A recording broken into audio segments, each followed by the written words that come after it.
Hello everyone, we hope कि आपकी 69th mains की प्रिपरेशन काफ़ी अच्छी चल रही है। और इस वीडियो में हम कुछ आपको यहाँ पे गाइडेंस देना चाहेंगे, कुछ पॉइंट्स बताना चाहेंगे जिसे आप 69th मेंस में दिमाग में रख सकते हैं। अब जैसे कि आप एग्ज़ाम हॉल में जा रहे हैं, आपको क्वेश्चन पेपर दिया जा रहा है, जनरली 5 मिनट पहले दे दिया जाता है। तो आपके पास क्वेश्चन पेपर जैसे ही आता है, जब भी आपको दिया जाता है, जो भी टाइम अलॉटेड है, तो आपको सबसे पहला काम क्या करना है, यहाँ पे आपको क्विकली उसके इंस्ट्रक्शंस को देखना है, क्योंकि टाइम तो वैसे ही आपके पास कम है। ये है कि आप जो भी छोटा सा इंस्ट्रक्शन बॉक्स होता है तो उसको आपको देखना है, उसमें क्या क्या दिए गए हैं, क्या क्या बताया गया है, इंस्ट्रक्शंस को आप एक बार ज़रूर पढ़ेंगे। उसके बाद जैसे ही आपके पास क्वेश्चन पेपर आया, तुरंत अटेम्प्ट नहीं करना है, क्योंकि यहाँ पे आपका पहले क्वेश्चंस को एक बार देखना है, चूज़ करना है, उसके बाद टाइम को डिवाइड करना है एंड अटेम्प्ट करना है। सबसे पहले बात, जो आपको यहाँ पे बुकलेट दी जाएगी, उसका गुड थिंग ये है कि यहाँ पे आपको क्वेश्चन दिया हुआ है, स्पेस दिया हुआ है, आपको उसमें आंसर लिखना है। ये बेस्ट थिंग है कि इससे क्या होगा कि आप कोई भी क्वेश्चन जो आप करना चाहते हैं उसे पहले अटेम्प्ट कर सकते हैं। तो अब आपको ऐसा नहीं है कि सेक्शन 1, देखिए इसमें क्या है, पूरी की पूरी इस बुकलेट में ही क्वेश्चंस प्रिंटेड है। सेक्शन 1, सेक्शन जो भी section A, section B and section C, तो इसमें क्वेश्चंस प्रिंटेड है और हर क्वेश्चन के बाद एक स्पेस है। फॉर एग्जांपल, अगर आपका क्वेश्चन 1 जो कंपलसरी है उसमें 8 या 7 मार्क्स से क्वेश्चन दिए हुए हैं, तो अब इसमें क्या है कि क्वेश्चन दिया, स्पेस है, नेक्स्ट पेज में भी स्पेस है, फिर उसके बाद एक क्वेश्चन है, फिर स्पेस है। तो आपको स्पेस हर क्वेश्चन के बाद दिया हुआ है। आपके ऊपर फुल फ्रीडम है, आप कोई भी क्वेश्चन को अटेम्प्ट कर सकते हैं, कोई भी सेक्शन को अटेम्प्ट कर सकते हैं। तब सबसे पहले क्या करना है, सबसे easy method, section A, section B and section C, अब इस तीनों के लिए आप 1 आवर अलॉट कर दीजिए। इससे आपका पेपर नहीं छूटेगा और आपके पास टाइम बचेगा। सेक्शन सी में आपका आता है डीआई, जो कि जनरली आपका 50 मिनट्स में हो जाता है, लेकिन अगर टाइम लगा तो 1 आवर भी लग सकता है। वो आपने उसके लिए अलॉट करा। अगर आप 50 मिनट में करेंगे तो आपके पास 10 मिनट एक्स्ट्रा बचेंगे, जो आप रिविजन के लिए, अंडरलाइन के लिए यूज़ कर सकते हैं। अब देखिए, जो आपके सेक्शन ए है, सेक्शन ए में आपके पास 1 आवर है, मीन्स 60 मिनट्स। 3 क्वेश्चन करने हैं, और मतलब 3 क्वेश्चन ही जनरली माना जाएगा, तो 20 मिनट्स ईच। और जो भी आपका 2 मिनट्स में एक्स्ट्रा बता रही हूँ, जैसे 38 मार्क्स के लिए आपको 22 मिनट्स लग रहा है, तो वो आपका डीआई से मैनेज हो जाएगा, उसमें कोई प्रॉब्लम नहीं है। डीआई में आपके पास टाइम बच रहा है। तो अब इसमें कैसे आप करेंगे कि आपको पेपर ना छूटे, तो जो भी सेक्शन 1 है, जो भी सेक्शन ए है, उसमें जो क्वेश्चन नंबर 1 है वो है कंपलसरी, उसमें आपको कोई ऑप्शन नहीं दिया गया है और इसमें आपके क्वेश्चन दिया है और स्पेस है। और ये जो है 7 to 8 मार्क्स के, आपको 7 और 8 मार्क्स के 5 क्वेश्चन दिए हुए हैं, जो कि टोटल 38 मार्क्स का है। मतलब ये पूरा मिला के आपका एक क्वेश्चन हुआ। लेकिन अब इसके बाद चले section 2, question number 2।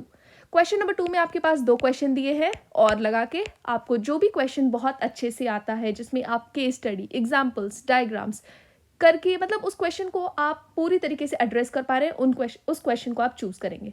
Similarly question 3, अब क्वेश्चन ये आता है कि हमें अटेम्प्ट कौन सा करना है, 7 मार्क्स का क्वेश्चन पहले करना है कि 38 मार्क्स का क्वेश्चन पहले करना है। तो इसमें आप 38 मार्क्स का क्वेश्चन जो है उसको पहले अटेम्प्ट करिए। कुछ गलतियां करी है, तो उसकी वजह से हमें पता है कि आपको क्या पहले अटेम्प्ट करना चाहिए। वैसे आपके ऊपर फुल फ्रीडम है, आप चाहें तो 7 या 8 मार्क्स का पहले कर सकते हैं, 38 मार्क्स का भी बाद में कर सकते हैं। तो अब देखिए इसमें क्या है, 38 मार्क्स का जब आप क्वेश्चन करेंगे, मतलब क्वेश्चन नंबर 2, इसके लिए time 20 to 22 minutes. Similarly question number 3, 20 to 22 minutes. अब देखिए, अब जब क्वेश्चन आप ये करते हैं तो आपका वहाँ सामने क्लास में क्लॉक लगा हुआ है, 20 मिनट लगभग अप्रॉक्स मान के चलिए। अगर थोड़ा 1-2 मिनट आगे पीछे होता है तो कोई प्रॉब्लम नहीं है। तो उस क्लॉक को देखकर और उस क्वेश्चन को देख के अटेम्प्ट करना स्टार्ट करिए, पेपर आपका नहीं छूटेगा। अब क्वेश्चन को कैसे एड्रेस करना है ये डिस्कस कर लेते हैं। पहले जो भी क्वेश्चन दिया हुआ है, divide that question into parts. तो उस क्वेश्चन में अगर आपका 3 पार्ट दिया हुआ है, फॉर एग्जाम्पल जैसे मल्टी डायमेंशनल पॉवर्टी इंडेक्स का कोई डेटा दिया है, फिर पूछा है इसके क्या कॉजेज़ हैं, और ये पूछा गया है कि क्या क्या मेजर्स लिए गए हैं और क्या करना चाहिए। तो ये जो एमपीआई का डेटा दिया है, आपको इसके बारे में भी बताना है, इसके रिगार्डिंग आपको कोई, मतलब आप डेटा के बारे में भी बताएंगे। अब इसमें जो भी चीज़ें मैंने बताई, एमपीआई का data, causes, schemes and we can say way forward, क्या आगे करना चाहिए, कंक्लूजन, हर एक पार्ट को आप प्रॉपरली एड्रेस करिए। जो जो पूछा गया है क्वेश्चन में हर एक क्वेश्चन को, हर एक पार्ट को आप एड्रेस करिए। अगर आपने इन केस कोई पार्ट मिस करा तो उसके नंबर तो कटेंगे। एग्जामिनर ने हर एक पार्ट को प्रॉपर्ली डिवाइड करके आपको क्वेश्चन दिया है तो उसको पूरे अच्छे से आपको एड्रेस करना है, तो आपको उसमें अच्छे नंबर मिलेंगे। तो ये हो गया हमारा क्वेश्चन वाला पार्ट। अब देखिए, जैसे ही आपने क्वेश्चन नंबर 2 कर लिया 22 मिनट्स में, क्वेश्चन नंबर 3 कर लिया 22 मिनट्स में, अगर कुछ बच भी जाता है, leave that question and move to the next part. आपको 20 से 22 मिनट में आपको क्वेश्चन को छोड़ देना है एट एनी कॉस्ट। उसके बाद आप चलेंगे क्वेश्चन नंबर 1। देखिए, चाहे तो आप क्वेश्चन नंबर 1 करिए या सीधे सेक्शन बी की तरफ मूव करिए। यहाँ पे जो क्वेश्चन नंबर 5 है, क्वेश्चन नंबर 6 है 38 मार्क्स के, इनको एड्रेस करिए। और उसके बाद चाहे तो आप डीआई कर सकते हैं या फिर आप क्वेश्चन नंबर 1 और क्वेश्चन नंबर 2 की तरफ चल सकते हैं, क्योंकि आपका जो पूरा क्वेश्चन नंबर 1 है ना, देखिए इसमें है 5 क्वेश्चंस। और मैंने जैसा बोला ये भी 38 मार्क्स का है, और मैंने जैसा बोला कि आपको 22 मिनट देना है, चलिए इसको इंक्रीज करके आप 25 मिनट्स कर दीजिए, तो कितना हुआ 5 minutes to each 8 marks question. तो ऐसे जो भी आपके 8 मार्क्स के क्वेश्चन है उनको 5 मिनट देना है। टाइम के साथ करिएगा, आपका पेपर नहीं छूटेगा। तो जैसे आपने सेक्शन ए कर लिया, सेक्शन बी करेंगे अगले दूसरे घंटे में। जैसे 3 आवर का पेपर है, एक में आप सेक्शन ए कंप्लीट कर रहे हैं, एक में सेक्शन बी कंप्लीट कर रहे हैं, और उसके बाद सेक्शन सी कर रहे हैं। तो सेक्शन सी के बाद आपके पास फिर भी 10 से 15 मिनट बचेगा डीआई के बाद। अगर आपका डीआई 45 टू 50 मिनट्स में होता है तो भी आपके पास यहाँ 10 से 15 मिनट बच रहा है। अब उस 10 से 15 मिनट में क्या करना है, इन केस आपने अंडरलाइन नहीं किया है, आपने इंपॉर्टेंट बॉक्सेस नहीं बनाए हैं इन केस, तो आप उसे रिवाइज कर सकते हैं और बना सकते हैं, और जहाँ पे आपका पेपर छूटा है उसको कवर कर सकते हैं। अगर आप उसी क्वेश्चन पे लगे रहते हैं कि नहीं मेरा क्वेश्चन 22 मिनट में कंप्लीट नहीं हुआ, चलिए इसको 30 मिनट कर लेते हैं, 35 मिनट्स पे कर लेते हैं, ये होता है टाइम मिसमैनेजमेंट, जिसकी वजह से आपका पेपर छूटने के चांसेस ज़्यादा होते हैं। अगर आपने टाइम पे अपना पेपर कंप्लीट करा है तो वापस इस क्वेश्चन पे आके कवर कर सकते हैं। अब GS2 की तरफ चलते हैं। GS1 में तो हमने देख लिया, GS2 में काफ़ी लोगों को नहीं पता था कि यहाँ पे सेक्शन सी में भी पार्ट्स दिए गए हैं, और इसकी वजह से पेपर बहुत लेंथी हो गया था और पेपर छूटा भी था काफ़ी लोगों का।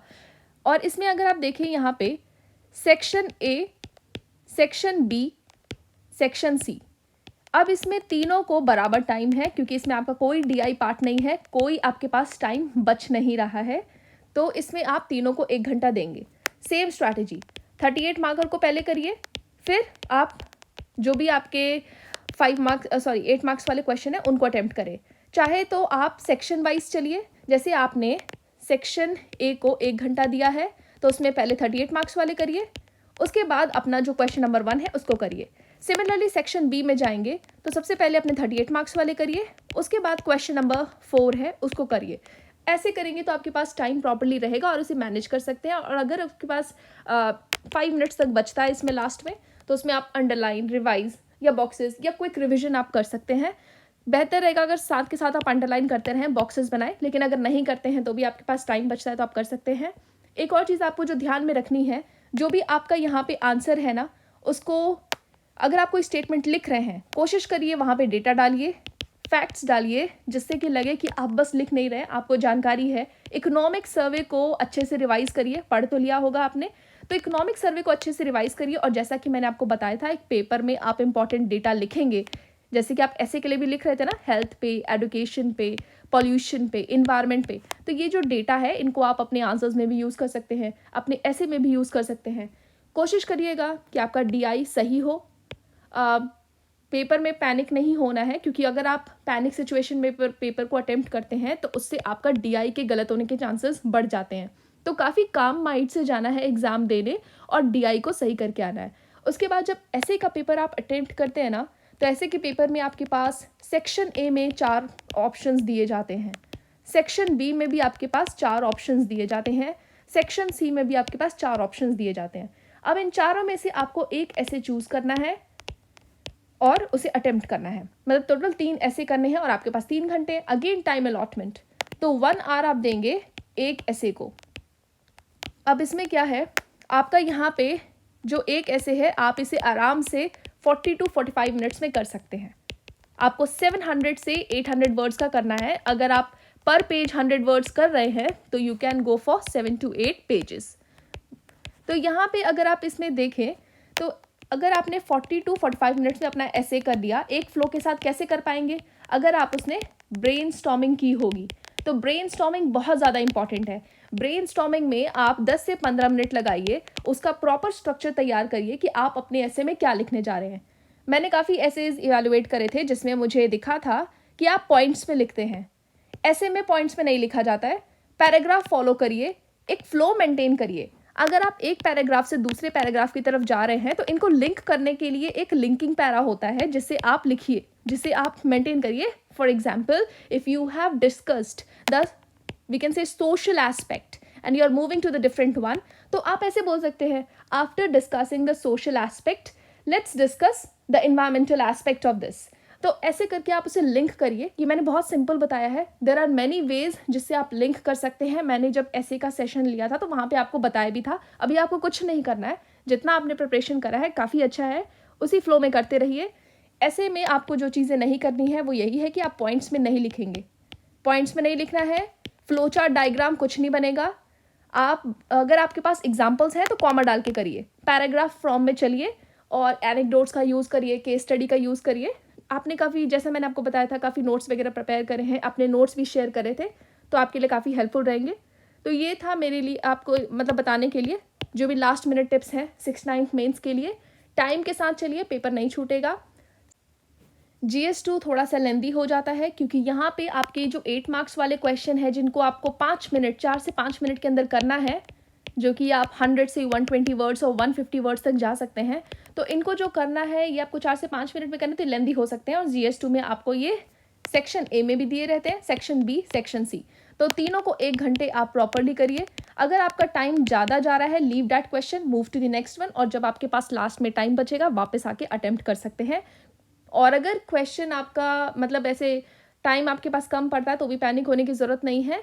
पेपर छूटने के बाद भी इस बार सिलेक्शंस हुए हैं, लेकिन कोशिश करिए कि ना छूटे। अगर छूट जाता है तो उसमें कोई बड़ी बात नहीं है। आप अपना पेपर अपने तरफ से बेस्ट कर आइए, और अगर आप टाइम मैनेजमेंट के साथ पेपर करेंगे तो आपका पेपर नहीं छूटेगा। So thank you and all the best.